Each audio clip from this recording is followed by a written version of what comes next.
નમસ્કાર વિદ્યાર્થી મિત્રો, હું Chirag Jadav Devasya international public school તરફથી ઓનલાઈન એજ્યુકેશનમાં આપ સર્વેનું હાર્દિક સ્વાગત કરું છું. અગાઉના વિડીયોની અંદર આપણે સંસાધનો વિશે જોયું હતું, જમીનના નિર્માણ વિશે આપણે વાત કરી હતી. તો જમીનનું નિર્માણ કેવી રીતે થાય? તો જમીન નિર્માણ એટલે ખડકોના ખવાનની ફલિત પેદાશ છે.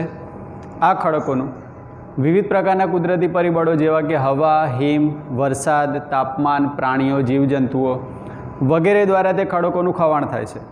અને ખવાણ થયા બાદ ખડકોના નાના મોટા ટુકડા, કાંકરા અને રેતી અથવા તો રજકણનું એક આવરણ તૈયાર થાય છે. તેને આપણે રેગોલિથના નામે ઓળખીએ છીએ. અને એ રેગોલિથની અંદર હવા, પાણી અને જૈવિક દ્રવ્ય ઉમેરાય એટલે શું બને છે? જમીન બને છે. આ બધી પ્રક્રિયા કેવી? લાંબી પ્રક્રિયા છે.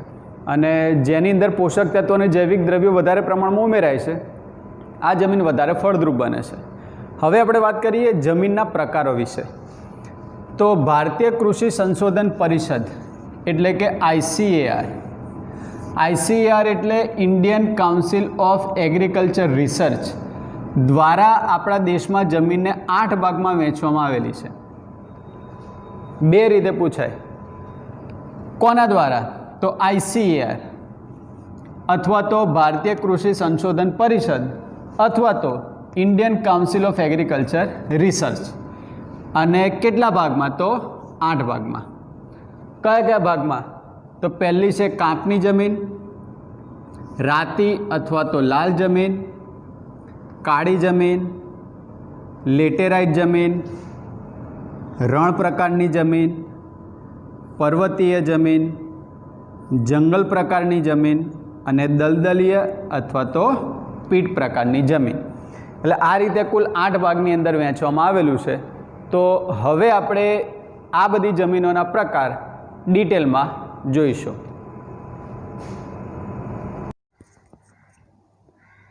તો હવે આપણે વાત કરીશું કાંપની જમીન વિશે.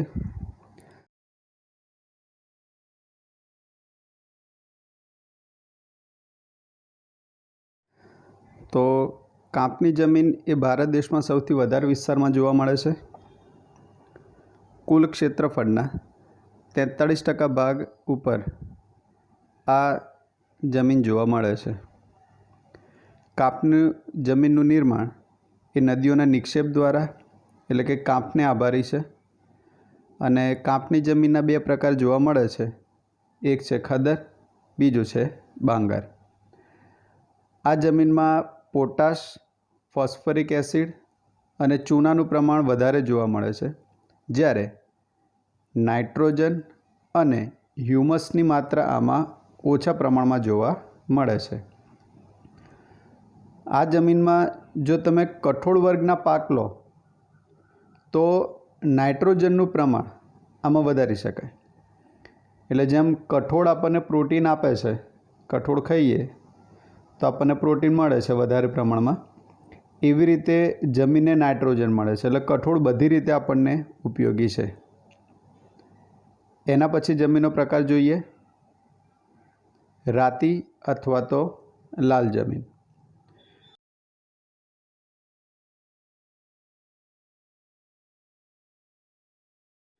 તો રાતી અથવા તો લાલ જમીન ભારતના કુલ ક્ષેત્રફળના 19% ક્ષેત્રફળમાં ફેલાયેલી છે. હવે આ જમીન એ રાતા રંગની જોવા મળે છે. એનું મુખ્ય કારણ છે ફેરિક ઓક્સાઇડ. આ જમીનમાં ફેરિક ઓક્સાઇડની હાજરીના કારણે આ જમીનનો રંગ કેવો જોવા મળે છે? લાલ રંગ. ઉપર લાલ રંગની હોય પણ જેમ તમે નીચે જતા જાઓ એમાં પીળા રંગમાં ફેરવાતી જાય છે. અને મોટે ભાગે આ જમીનમાં મેગ્નેશિયમ, ફોસ્ફેટ અને નાઇટ્રોજન અને પોટાશની ઉણપ જોવા મળે છે. એના પછી વાત કરીએ કાળી જમીન.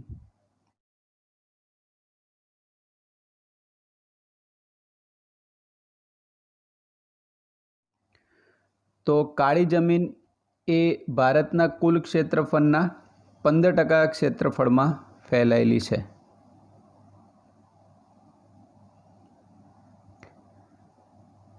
આ જમીનને સ્થાનિક લોકો રેગુરના નામે પણ ઓળખે છે. આ જમીનમાં લાવાકીય ખડકો અને આબોહવાની ભૂમિકાના કારણે આ જમીન આપણને કાળી જોવા મળે છે. આ જમીનમાં લોહ તત્વ, ચૂનો, કેલ્શિયમ, પોટાશ, એલ્યુમિનિયમ અને મેગ્નેશિયમ કાર્બોનેટનું પ્રમાણ આમાં વધુ જોવા મળે છે. અને ફળદ્રુપતાની દ્રષ્ટિએ જોઈએ તો કાળી જમીન ઉત્તમ. હવે આના માટે એક પ્રશ્ન એવો પૂછાય છે કે કાળી જમીનને કપાસની કાળી જમીન કહે છે, કારણ આપો. તો 2 માર્ક્સના પ્રશ્નમાં તમે કેટલું લખી શકો? તો કાળી જમીન એક કસદાર અને ચીકણી છે. તેમાં ભેજ સંગ્રહ કરવાની શક્તિ અન્ય જમીનો કરતાં સૌથી વધારે છે. તે કપાસના પાક માટે અનુકૂળ હોવાથી કાળી જમીનને કપાસની કાળી જમીન કહે છે. અને કાળી જમીનના પહેલા ટોપિકમાં જોયું હતું કે કાળી જમીન બીજા કયા નામે ઓળખાય છે? રેગુરના નામે. અને કાળી જમીનના ટોપિકમાં હજી આમાં વધારે ડિટેલમાં લખવું હોય તો આ ટોપિકમાં છેલ્લેથી બીજા ટોપિકમાં લખેલું છે કે ઉપરનો ભેજ સુકાય, એટલે કે ઉનાળાની ઋતુમાં જ્યારે ઉપરનો ભેજ સુકાઈ જાય ત્યારે આમાં ચીરા અથવા તો ફાંટ જોવા મળે છે. આ જમીનમાં તિરાડો પડી જાય છે. અને ચોમાસાની ઋતુની અંદર ઉપરનું પડ ભીનું થાય એટલા વધારે ચીકણી થઈ જાય છે. એટલે જો તમારે આની અંદર વધારે માર્ક્સ મેળવવા હોય તો તમારે આટલું મિનિમમ લખવું પડે તો તમને એના 2 માર્ક્સ મળી શકે. એના પછી છે લેટેરાઇટ જમીન અથવા તો પડખાઉ જમીન.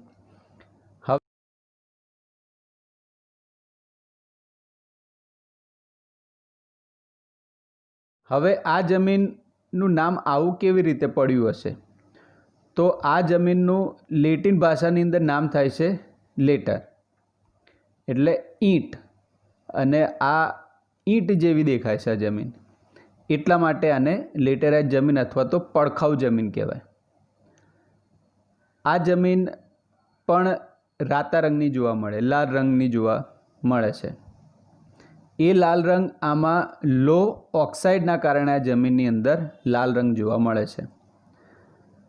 આ જમીન ભીની થાય ત્યારે માખણ જેવી મુલાયમ થઈ જાય, પણ જ્યારે સુકાય ત્યારે બહુ સખત થઈ જાય છે.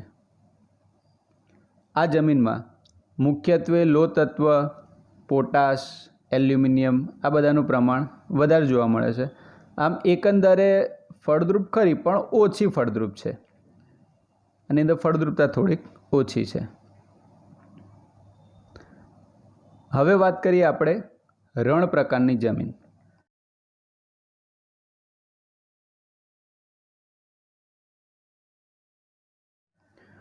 તો રણ પ્રકારની જમીન ડેઝર્ટ સોઇલ ભારત દેશની અંદર શુષ્ક અને અર્ધશુષ્ક વિસ્તારોની જે આબોહવા ધરાવતા હોય એવી જગ્યાએ આપણને જોવા મળે છે.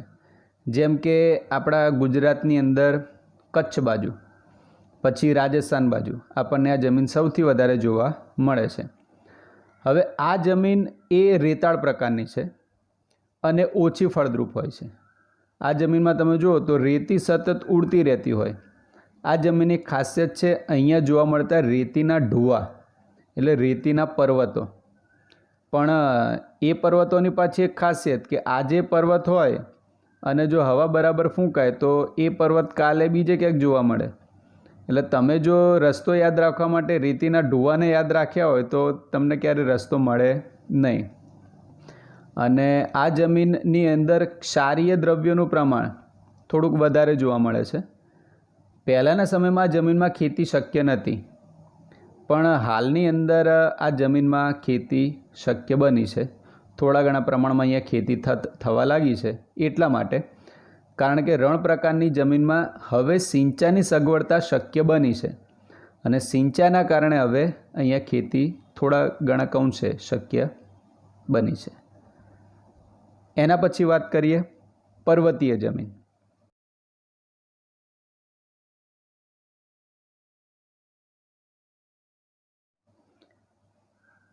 તો પર્વતીય જમીન એ હિમાલયના ખીણ વિસ્તારમાં અને ઢોળાવ ક્ષેત્રમાં લગભગ 2700થી 3000 મીટરની ઊંચાઈ ઉપર આ જમીન જોવા મળે છે.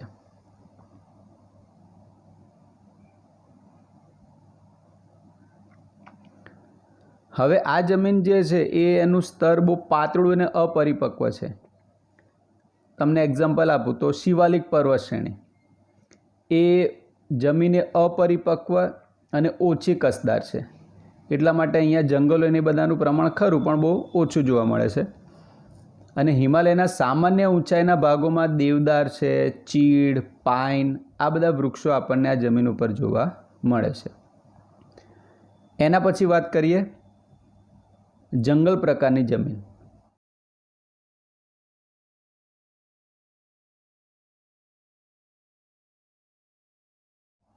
Forest soil.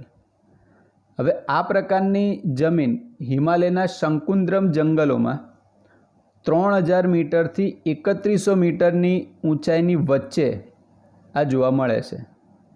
અને સહ્યાદ્રી છે, પૂર્વ ઘાટ, મધ્ય હિમાલયના તરાઈના ક્ષેત્રોની અંદર આ જમીન આપણને જોવા મળે છે.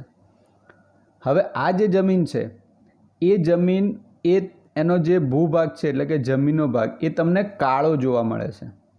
હવે કાળો કેમ જોવા મળે? કારણ કે અહીંયા એક તો જંગલો છે, એટલે જંગલો એ ચોક્કસ ઋતુ દરમિયાન પોતાના પાંદડા ખેરવે. જ્યારે પોતાના પાંદડા ખેરવે એટલે શું થાય? એ પાંદડા નીચે જમીન ઉપર પડે. જમીન ઉપર પડે એટલે એ પાંદડા સડે અને એ સડવાથી સેન્દ્રિય તત્વોનું પ્રમાણ એમાં વધે છે. એટલે આખો જે ભૂભાગ છે એ આપણને કાળા રંગનો જોવા મળે છે.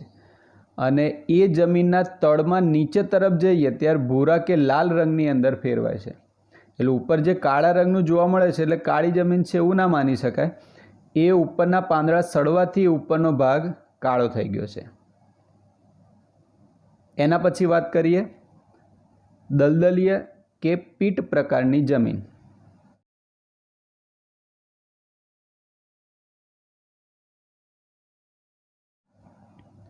તો આ પ્રકારની જમીન ભેજવાળા વિસ્તારોમાં જૈવિક પદાર્થોના સંચયથી આ જમીન બને છે. મોટે ભાગે આ જે જમીન છે એ જમીન પાણીમાં ડૂબેલી વધારે રહેશે. જ્યારે પાણી ઓસરે એટલે કે પાણી ઉતરે છે પછી અહીંયા ખેતી થાય છે અને એમાં પણ વધારે પ્રમાણમાં ડાંગરની ખેતી કરવામાં આવે છે. આ જમીનમાં જૈવિક પદાર્થો, ક્ષારો, ફોસ્ફેટ અને પોટાશની અલ્પતા એટલે કે એની અંદર એનું પ્રમાણ ખૂબ જ ઓછું જોવા મળે છે. અને આ જમીનનું ક્ષેત્ર ખૂબ જ મર્યાદિત પ્રમાણમાં છે, એટલે બહુ ઓછા પ્રમાણની અંદર આપણને આ જમીન જોવા મળે છે. તો વિદ્યાર્થી મિત્રો, આ હતી દલદલી અને પીટ પ્રકારની જમીન, 8મો પ્રકાર, છેલ્લો પ્રકાર. તો આશા રાખું છું કે તમને વિડીયોમાં સમજ પડી હશે. તો આવતી વખતે નવા ટૉપિક સાથે ફરી મુલાકાત કરીશું. Thank you.